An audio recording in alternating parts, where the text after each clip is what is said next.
শুভ সকাল প্রিয় দর্শক, একুশে টেলিভিশনের প্রভাতে আয়োজন একুশে সকাল অনুষ্ঠানে আপনাদের সবাইকে স্বাগত জানাই। আমি জোনাকি জ্যোতি। দর্শক, বৃষ্টি স্নাত একটা সকাল শুরু হোক একসাথে, এবং আজকে সারাটা দিন বৃষ্টিময় কিংবা রৌদ্রোজ্জ্বল যেমনই কাটুক, ভালো কাটুক সেটাই প্রত্যাশা থাকবে। প্রিয় দর্শক, সবাইকে আমন্ত্রণ জানাই একুশে সকালের আজকের আয়োজনে। আজ একুশে সকাল অনুষ্ঠানের বিভিন্ন অংশে থাকছে আজ ও আগামীকালের আবহাওয়ার খবর, ইতিহাসের এই দিনে জানেন কি, অজানা তথ্য, আমাদের উদ্ভিদ আমাদের পরিবেশ এবং প্রিয় শিল্পীর একটি মিউজিক ভিডিও। শুরুতেই আজ ও আগামীকালের আবহাওয়ার খবর। নতুন এই বছরটি শেষ হতে আরও 248 দিন বাকি, অর্থাৎ গ্রেগরীয় বর্ষপঞ্জি অনুযায়ী আজ বছরের 117তম দিন, সোমবার 27 এপ্রিল 2026 খ্রিস্টাব্দ, 14 বৈশাখ 1433 বঙ্গাব্দ, 9 জিলকাত 1447 হিজরি গ্রীষ্মকাল। আজকে সূর্যাস্ত সন্ধ্যা 6টা 25 মিনিটে।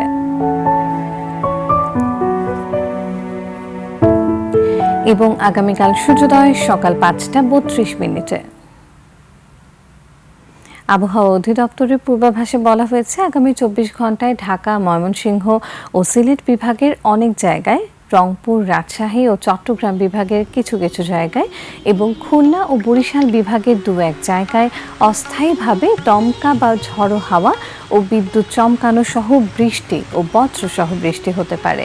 সেই সঙ্গে ঢাকা, ময়মনসিংহ ও সিলেট বিভাগের কোথাও কোথাও মাঝারি ধরনের ভারী থেকে অতি ভারী বর্ষণ হতে পারে। এছাড়া সারা দেশে দিনের তাপমাত্রা সামান্য কমতে পারে এবং রাতের তাপমাত্রা 1 থেকে 2 ডিগ্রি সেলসিয়াস কমতে পারে। সারা দেশে আজকে সর্বোচ্চ তাপমাত্রা 35 ডিগ্রি সেলসিয়াস এবং সর্বনিম্ন তাপমাত্রা 26 ডিগ্রি সেলসিয়াস।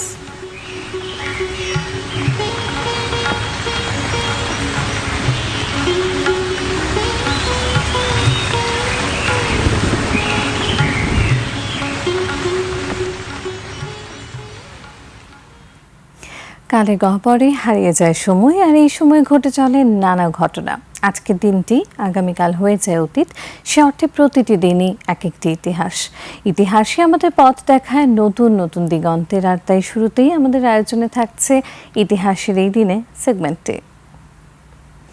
1972 সালের 27 এপ্রিল মানব ইতিহাসের অন্যতম সফল চন্দ্রাভিযান অ্যাপোলো 16-এর মহাকাশচারীরা প্রশান্ত মহাসাগরে অবতরণের মাধ্যমে পৃথিবীতে ফিরে আসে। জন ইয়াং, চার্লস ডিউক এবং কেন ম্যাটিংলিকে নিয়ে গঠিত এই মিশনটি ছিল চাঁদে মানুষের 5ম সফল অবতরণ। অ্যাপোলো 16 মিশনের সফল সমাপ্তি কেবল নাসার জন্য নয়, বরং মহাকাশ বিজ্ঞানের ইতিহাসে এক বিশাল মাইলফলক হিসেবে চিহ্নিত হয়েছে। 16 এপ্রিল 1972 সালে কেনেডি স্পেস সেন্টার থেকে যাত্রা শুরু করার পর 21 এপ্রিল জন ইয়াং এবং চার্লস ডিউক চাঁদের ডেস্কার্টস হাইল্যান্ডস নামক দুর্গম পার্বত্য অঞ্চলে অবতরণ করেন। এই মিশনের মূল লক্ষ্য ছিল চাঁদের উঁচু ভূমির ভূতাত্ত্বিক গঠন পরীক্ষা করা। পূর্ববর্তী মিশনগুলোতে চাঁদের সমতল ভূমি নিয়ে গবেষণা করা হলেও অ্যাপোলো 16 প্রথমবারের মতো বিজ্ঞানীদের সুযোগ করে দেয় চাঁদের প্রাচীন আগ্নেয়গিরিজাত পাথর এবং উঁচু অঞ্চলের মাটি পরীক্ষা করার। চাঁদের পৃষ্ঠে প্রায় 71 ঘন্টা অবস্থানকালে মহাকাশচারীরা 3টি ধাপে মোট 20 ঘন্টারও বেশি সময় ধরে চন্দ্রপৃষ্ঠে বিচরণ করেন। তারা লুনার রোভিং ভেহিকেল বা চন্দ্রযানে চড়ে প্রায় 27 কিলোমিটার পথ পাড়ি দেন এবং প্রায় 95 কেজি ওজনের মূল্যবান পাথরের নমুনা সংগ্রহ করেন।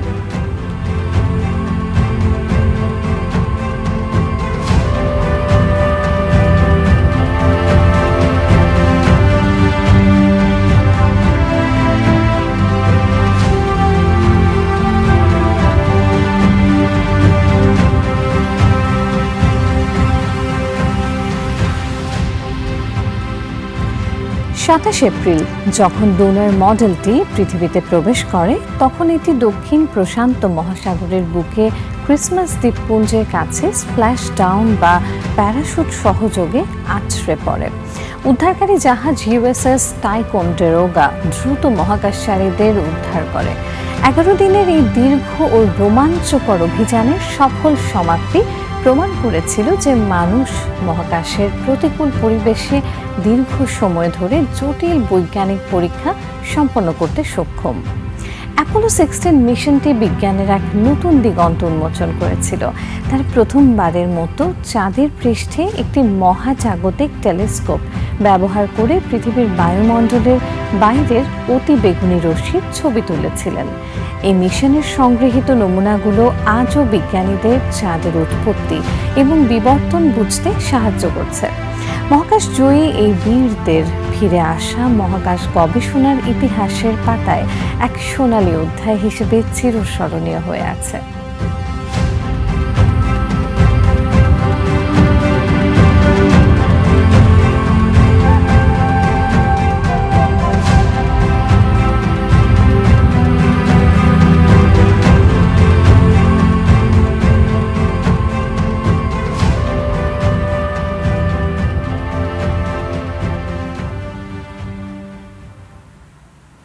দর্শক দেখছিলেন ইতিহাসের এই দিনের সেগমেন্টে। আমাদের এবারের আয়োজনে থাকছে জানেন কি।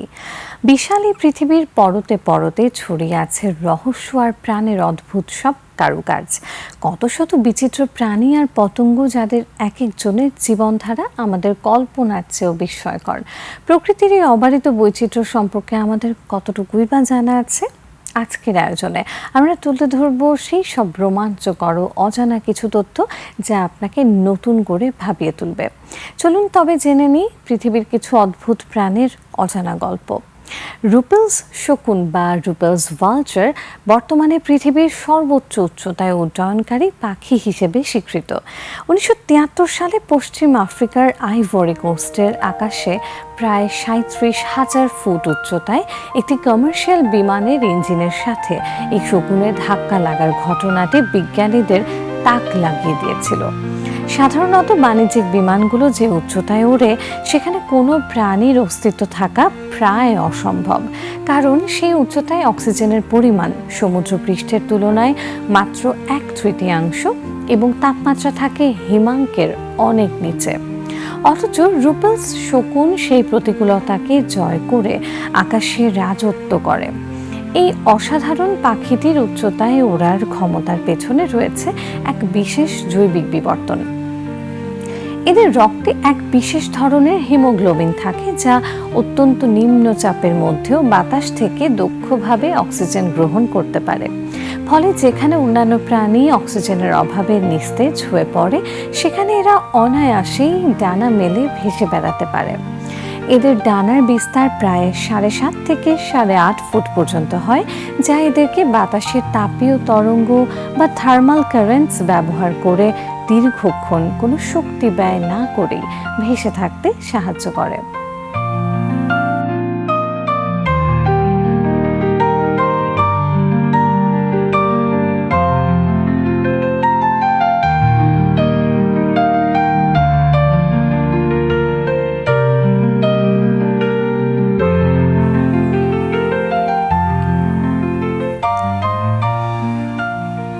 রুপেলস শকুন প্রধানত মধ্য ও পূর্ব আফ্রিকায় দেখা যায়। এদের গায়ের রং কালচে বাদামি বা ধূসর এবং পেটের দিকে সাদাটে ছোপ থাকে।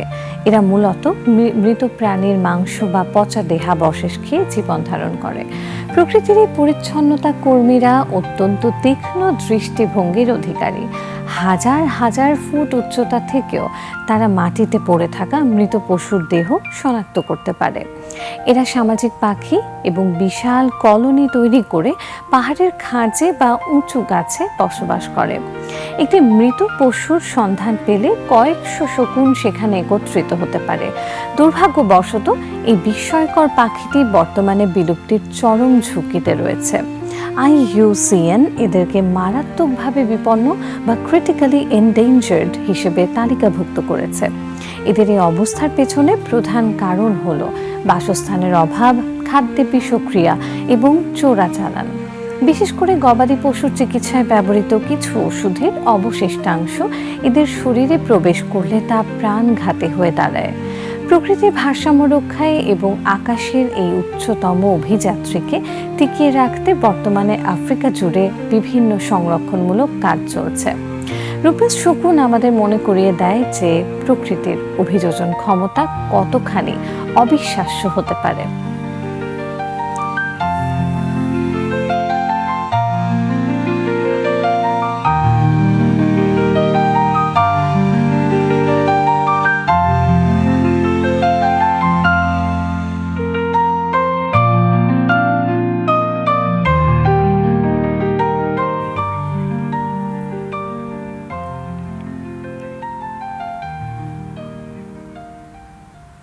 প্রিয় দর্শক, অদ্ভুত সব তথ্য জেনে নিলাম। আমাদের এই পৃথিবীতে লুকিয়ে আছে এমন আরও কত কিছু।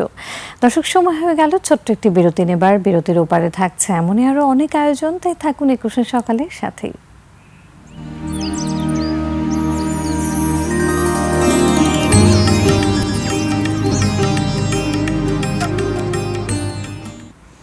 প্রিয় দর্শক, সকালটাকে আরও বেশি অর্থবহ করে তুলতে আমরা আছি আপনাদের সাথে। স্বাগত জানাই আরও একবার ২১ টেলিভিশনের পর্দায় সরাসরি প্রভাতী আয়োজন ২১ সকালে। আমাদের এবারের আয়োজনে থাকছে অজানা তথ্য সেগমেন্টে। জানার কোনো শেষ নেই, আর মানুষের জানার আগ্রহেরও কোনো সীমানা নেই। মাঝে মধ্যে আমাদের মনে হয় আমরা অনেক কিছু আয়ত্ত করেছি, আবার পরক্ষণেই অজানার বিশালতা দেখে মনে হয় আসলে আমরা কতটুকুই বা জানি। এই জানা আর অজানার দোলাচলেই লুকিয়ে আছে প্রকৃত জ্ঞান। আপনাদের জানার এই অদম্য কৌতূহলকে তৃপ্ত করতে আমাদের আজকের এই ক্ষুদ্র প্রচেষ্টা। আমাদের চারপাশের জানা অজানা সব চমকপ্রদ তথ্য নিয়েই সাজানো হয়েছে আজকের বিশেষ আয়োজন অজানা তথ্য। চিকিৎসা বিজ্ঞানের ইতিহাসে সার্জিক্যাল সিউচার বা অস্ত্রোপচারের সেলাই এক বৈপ্লবিক আবিষ্কার। আদিম যুগে যখন মানুষ শিকারে গিয়ে বা যুদ্ধে আহত হতো, তখন ক্ষতস্থান থেকে রক্তপাত বন্ধ করাই ছিল জীবন বাঁচানোর প্রধান চ্যালেঞ্জ। মানব সভ্যতার একদম শুরুর দিকে মানুষ ক্ষতস্থানে কাদা, গাছের রস বা পশুর চামড়া ব্যবহার করত।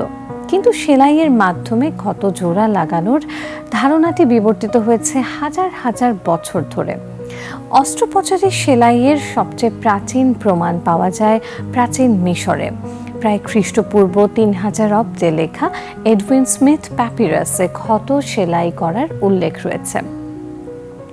প্রাচীন মিশরীয়রা সেলাইয়ের জন্য সুতি ও লিনেন সুতা ব্যবহার করত। অন্যদিকে প্রাচীন ভারতের প্রখ্যাত চিকিৎসক সুশ্রুত, যাকে শল্য চিকিৎসার জনক বলা হয়, তিনি খ্রিস্টপূর্ব ৬ষ্ঠ শতাব্দীতে সেলাইয়ের ক্ষেত্রে অভূতপূর্ব উদ্ভাবন করেছিলেন। তিনি রেশম সুতা, পশুর টেন্ডন, এমনকি এক বিশেষ ধরনের বড় পিঁপড়ার ব্যবহারও করতেন। এই পিঁপড়াগুলো ক্ষতস্থানের দুই প্রান্ত কামড়ে ধরলে তাদের শরীর আলাদা করে দেয়া হতো, যা প্রাকৃতিক ক্লিপ হিসেবে কাজ করত।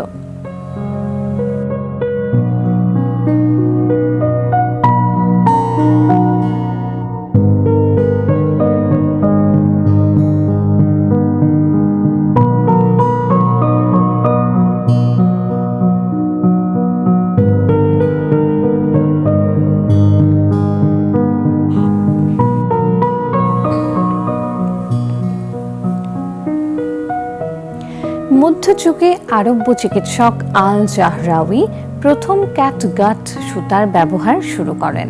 এটি আসলে বিড়াল নয়, বরং ভেড়া বা ছাগলের অন্ত্র থেকে তৈরি এক ধরনের তন্তু। এই সুতার বিশেষত্ব ছিল এটি শরীরের ভেতরেই মিশে যেত। ১৯ শতাব্দীতে জোসেফ লিস্টার যখন জীবাণুমুক্ত বা অ্যান্টিসেপটিক সার্জারির ধারণা নিয়ে আসেন, তখন সুচার বা সেলাইয়ের আধুনিকায়ন ত্বরান্বিত হয়। ২০ শতাব্দীতে সিনথেটিক সুতা এবং বর্তমানে লেজার বা স্টেপলারের মতো উন্নত প্রযুক্তি আবিষ্কৃত হলেও আদি সেলাইয়ের মূল নীতি আজও অপরিবর্তিত।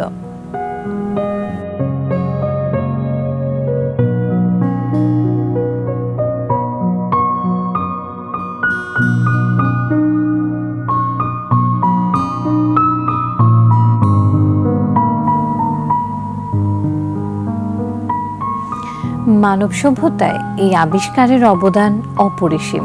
সেলাইয়ের পদ্ধতি না থাকলে বড় ধরনের কোনো অস্ত্রোপচার, যেমন হার্ট সার্জারি, সিজারিয়ান অপারেশন বা অঙ্গ প্রতিস্থাপন অসম্ভব ছিল। এটি কেবল ক্ষতস্থান দ্রুত শুকাতে সাহায্য করে না, বরং বাহ্যিক সংক্রমণ থেকে শরীরকে রক্ষা করে মৃত্যুর হার নাটকীয়ভাবে কমিয়ে দিয়েছে। আধুনিক যুগে ব্যবহৃত দ্রবণীয় সুতা রোগীদের যন্ত্রণাদায়কভাবে সেলাই কাটার ঝামেলা থেকেও মুক্তি দিয়েছে। সার্জিক্যাল সুচার আসলে মানুষের জীবন বাঁচানোর এক নীরব কিন্তু শক্তিশালী হাতিয়ার, যা চিকিৎসা বিজ্ঞানকে অন্ধকার যুগ থেকে আধুনিকতার আলোয় নিয়ে এসেছে।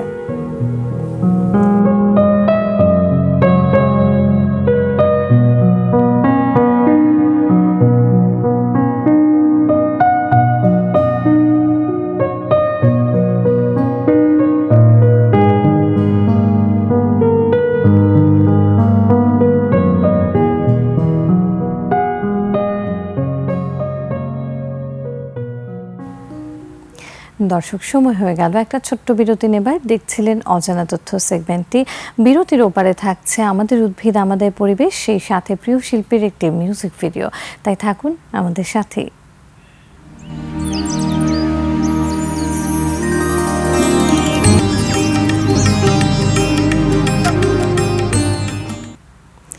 একুশে সকালের আজকের আয়োজনে স্বাগত আরও একবার প্রিয় দর্শক। আমাদের এবারের আয়োজনে থাকছে আমাদের উদ্ভিদ আমাদের পরিবেশ সেগমেন্টে। আমাদের জীবনের অত্যন্ত গুরুত্বপূর্ণ একটি উপাদান উদ্ভিদ। মানুষ বেঁচে থাকার জন্য উদ্ভিদ থেকে যেমন অক্সিজেন গ্রহণ করে, ঠিক তেমনিভাবে উদ্ভিদও মানুষ থেকে কার্বন ডাইঅক্সাইড গ্রহণ করে। প্রতিটি উদ্ভিদের আলাদা কিছু গুণাগুণ রয়েছে যা মানুষের জীবন ধারণের ক্ষেত্রে ভীষণ গুরুত্বপূর্ণ। প্রিয় দর্শক, এমনই কিছু উদ্ভিদের বৈশিষ্ট্য নিয়েই সাজানো হয়েছে আমাদের উদ্ভিদ আমাদের পরিবেশ সেগমেন্টে। ব্লাড ফ্রুট বা স্থানীয়ভাবে রসকো নামে পরিচিত এই ফলটি মূলত দক্ষিণ পূর্ব এশিয়ার একটি বিরল ও পুষ্টিকর ফল। বাংলাদেশে এটি মূলত পার্বত্য চট্টগ্রাম ও সিলেটের পাহাড়ি বনাঞ্চলে প্রাকৃতিকভাবে জন্মে। বন্য ও পাহাড়ি এই ফলটি তার চমৎকার বর্ণ এবং বিশেষ ভেষজ গুণের কারণে উদ্ভিদ প্রেমী ও বিজ্ঞানীদের কাছে অত্যন্ত কৌতূহলের বিষয়। ব্লাড ফ্রুট মূলত একটি বহু বর্ষজীবী কাষ্ঠল লতা জাতীয় উদ্ভিদ। এটি বড় কোনো গাছকে আশ্রয় করে অনেক উঁচুতে আরোহণ করে। লতাগুলো বেশ শক্ত ও দীর্ঘ হয়। বসন্তকালে এই গাছে প্রচুর ফুল ফোটে। এর ফুলগুলো ছোট, গুচ্ছাকার এবং হালকা হলদে বা সবুজাভ রঙের হয়ে থাকে। বনের সবুজ পটভূমিতে এই ছোট ফুলের সমারোহ এক অনন্য সৌন্দর্যের সৃষ্টি করে, যা মৌমাছি ও পতঙ্গদের আকৃষ্ট করে। ফলের আকৃতি অনেকটা ডিম্বাকৃতি বা গোলাকার। কাঁচা অবস্থায় ফলগুলো সবুজ থাকলেও পাকার পর তা টকটকে লাল বা কালচে লাল বর্ণ ধারণ করে। ফলের ভেতরটা রসে ভরপুর এবং এর রস অনেকটা রক্তের মতো গাঢ় লাল বলে একে ব্লাড ফ্রুট বলা হয়। স্বাদে এটি মিষ্টি ও টকের এক চমৎকার মিশ্রণ। পাহাড়ি এলাকায় তৃষ্ণা মেটাতে এবং শরীরকে সতেজ রাখতে এই ফল অত্যন্ত জনপ্রিয়।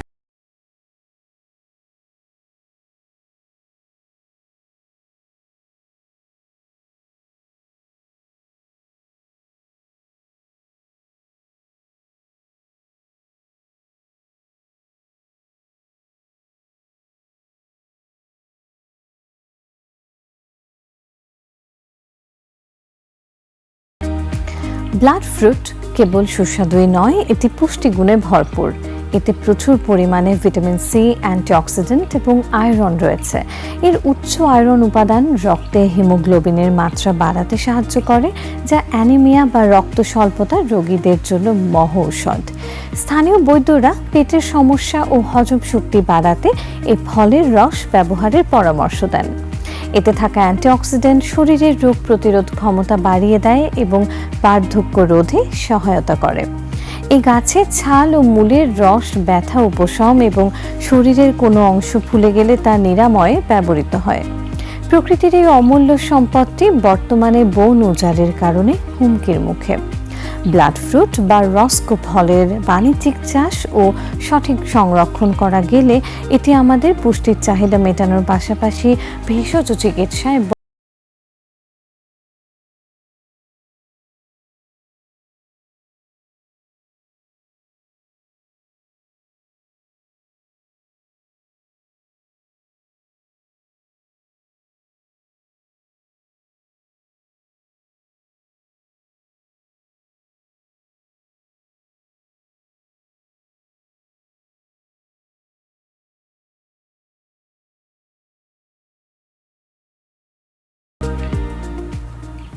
দর্শক, দেখছিলেন আমাদের উদ্ভিদ আমাদের পরিবেশ সেগমেন্টে।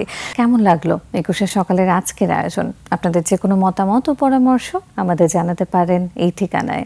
প্রযোজক 21শে সকাল, 21শে television limited, Jahangir tower, 10 Kazi Nazrul Islam avenue, Karwan Bazar, Dhaka 1215। Phone 8802-5501-4316 থেকে 25। ইমেল অ্যাড্রেস সকাল@21e-tv.com। আমাদের এই অনুষ্ঠানটি দেখতে পারেন www.youtube.com/@etv lifestyle। এই চ্যানেলটিতে আমরা থাকবো আপনাদের মতামতগুলো জানার অপেক্ষায়। প্রিয় দর্শক, বিদায় তো নিতেই হচ্ছে যথারীতি। আজ সোমবার, তবে আগামী সপ্তাহের বাকি দিনগুলো জুড়েও কিন্তু একদম বৃহস্পতিবার পর্যন্ত আমরা থাকছি আপনাদের সাথে। তাই সকাল 7:30 মানে 21শে টেলিভিশনের পর্দায় 21শে সকালে আমাদের সাথে যুক্ত হয়ে যাওয়ার আহ্বান জানিয়ে আজকের মতো শেষ করছি। আশা করছি সবাই ভালো থাকবেন, সুস্থ থাকবেন। সারাদিন ব্যাপী 21শে টেলিভিশনের পর্দায় নানান রকম আয়োজনের সাথেই থাকবেন। শুভ সকাল।